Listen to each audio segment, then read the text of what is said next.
Eh bien, salut à tous et à toutes, c'est iPhone Retro, j'espère que vous allez tous très bien, en tout cas moi ça va super, je se retrouve pour une petite vidéo, je vais vous montrer deux méthodes pour bien enregistrer et de bonne qualité votre iDevice sur votre Mac ou sur votre PC fonctionnant sur Windows. On va commencer tout de suite avec la première méthode.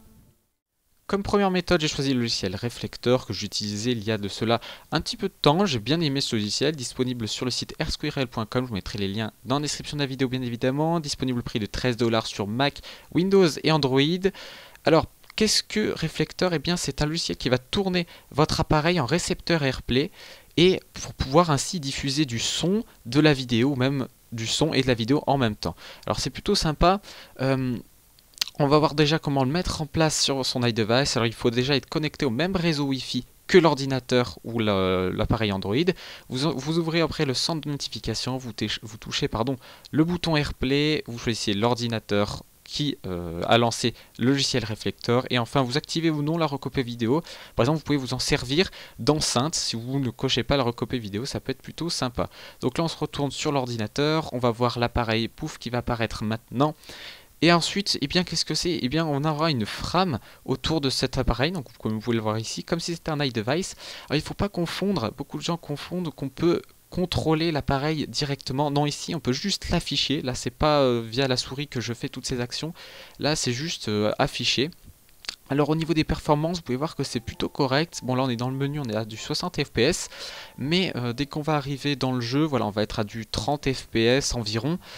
C'est plutôt correct, sachant qu'en plus je n'ai pas le routeur adéquat, j'ai une Livebox et je suis assez loin de mon routeur, sachant que moi j'avais une petite méthode, donc là comme vous pouvez voir, vous pouvez enregistrer directement, c'est plutôt sympa. J'avais une petite méthode, que je vais vous le dire, pour bien enregistrer à du 30 fps constamment sans avoir de chute. Comme vous allez le voir ici, je descends à du 13 fps à des moments. Vous ouvrez, je vais mettre tout ça dans la description de la vidéo pour faire des tutoriels sur Mac ou sur Windows. Sur Mac, si vous l'avez sous la main, c'est très simple, vous allez sur l'onglet de votre barre de menu Wi-Fi en haut, vous allez sur créer un réseau, vous mettez le nom de votre réseau, vous mettez un mot de passe ou non comme vous voulez, vous y connectez avec votre iDevice dessus. Ça met un peu de temps à donner une adresse IP, donc patientez un petit peu, vous lancez Reflector et c'est bon. Vous pouvez donc profiter d'une vidéo assez stable et d'une bonne qualité. Donc là je vous montre l'export, comment ça fonctionne, c'est assez simple. On va voir ensemble le résultat de la vidéo exportée. Donc vous allez voir que c'est pas trop mal, du 30 fps comme je vous disais sur une Livebox, c'est correct, on a des chutes à des moments, donc ça c'est pas top. Mais voilà, l'essentiel est là, ça fonctionne bien, surtout si vous passez par un réseau ad hoc, comme je vous le disais, sur Mac ou sur Windows. Alors ensuite, je vous ai dit que c'était compatible Android. Alors là vous allez me dire, qu'est-ce que c'est? Est-ce qu'on peut enregistrer son appareil Android? Alors je vais vous dire que non, déjà, c'est pas ça, c'est juste que vous allez pouvoir afficher votre iDevice, l'écran de votre iDevice sur votre Android. Alors ça peut être plutôt pratique si vous voulez par exemple regarder un film avec une autre personne dans le train par exemple, c'est plutôt pas mal. Vous créez un réseau Wi-Fi directement sur votre iPhone et vous partagez avec l'Android. Vous pouvez donc communiquer les deux écrans ensemble, c'est plutôt pas trop mal. Alors, en avantage, on a une connexion sans fil, c'est compatible avec Mac, Windows et Android, c'est plutôt pas mal, c'est assez réactif. On a mode plein écran qui peut s'activer et surtout, moi ce que j'ai bien aimé, surtout l'export avec l'appareil qu'on peut voir, ça évite par exemple des montages un petit peu inutiles. C'est plutôt sympa, on a du 30 fps en moyenne par contre, un peu cher, et on a aussi la batterie qui fond assez vite.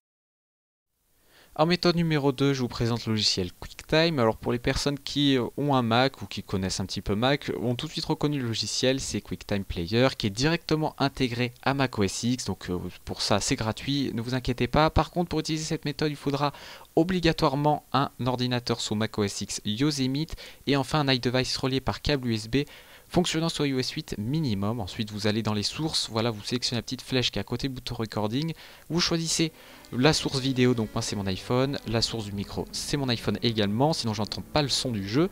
Vous augmentez ensuite le son qui est par défaut baissé, d'ailleurs je sais pas trop pourquoi, et enfin vous pouvez commencer à enregistrer. Alors l'avantage de ce logiciel, eh bien déjà il fonctionne très bien, c'est gratuit, ça fonctionne par câble USB, donc vous n'aurez aucune chute de FPS qu'il faut savoir, vous n'aurez pas à vous soucier de la distance qui vous sépare avec l'ordinateur ou autre. Le gros avantage de ça, c'est que surtout ça filme en 1080p 60 fps, ça c'est quand même vraiment bien. Vous pouvez aussi combiner avec votre voix, si par exemple vous ne voulez pas faire de montage, vous pouvez donc enregistrer la vidéo et enregistrer le micro du Mac. Alors attention à cette méthode parce que ça n'enregistre pas le son de votre iPhone. Donc par exemple, vous n'aurez pas le son du jeu. Ça c'est assez emmerdant pour ça. Donc je vous conseille fortement d'enregistrer les deux et après de faire comme je le fais avec ma voix que je cale directement. Alors là, je vous ai pas compté le nombre de FPS, tout simplement parce que ça n'est pas affiché de base avec QuickTime. Mais voilà, on peut voir que c'est du 60 FPS vraiment constant. On n'a vraiment pas de chute, ou alors c'est des chutes à du 40-50 FPS vraiment maximum. C'est vraiment très très bon. Là-dessus, il n'y a aucun souci. Alors au niveau des inconvénients, comme je l'ai dit, c'est uniquement sur Mac OS X Yosemite. Et surtout, il faudra un iDevice soit iOS 8 minimum également. Donc par exemple, un iPod Touch 4G, ça ne fonctionnera pas. Ça, c'est vraiment l'inconvénient que j'ai noté là-dessus. Alors d'ailleurs, je vais vous faire le petit tab récapitulatif de ces avantages et inconvénients. Donc c'est gratuit, c'est intégré directement sur macOS X Yosemite. On peut combiner les deux. Et enfin, en inconvénient, il y a un petit léger temps de latence de 0,5 secondes quand vous jouez et que ça s'affiche. Vous voyez que c'est pas très réactif pour ça, mais c'est pas non plus très dérangeant, surtout comme je vous le disais, si vous faites une vidéo avec votre voix que vous calez par exemple sur Audacity un petit peu après. Voilà, cette vidéo est terminée. Je vous ai présenté donc les deux méthodes que je connaissais qui fonctionnent bien, surtout voilà, parce qu'il y a beaucoup d'autres alternatives qui fonctionnent, comme par exemple Display Recorder disponible pour appareil jailbreaké, qui fonctionne d'ailleurs très bien, hein, mais voilà, je voulais vous présenter comment enregistrer de bonne qualité, surtout sur son Mac directement, donc pas avoir à faire de transfert ou autre. Voilà, si vous avez d'autres méthodes que vous connaissez qui fonctionnent aussi, ça m'intéresserait aussi.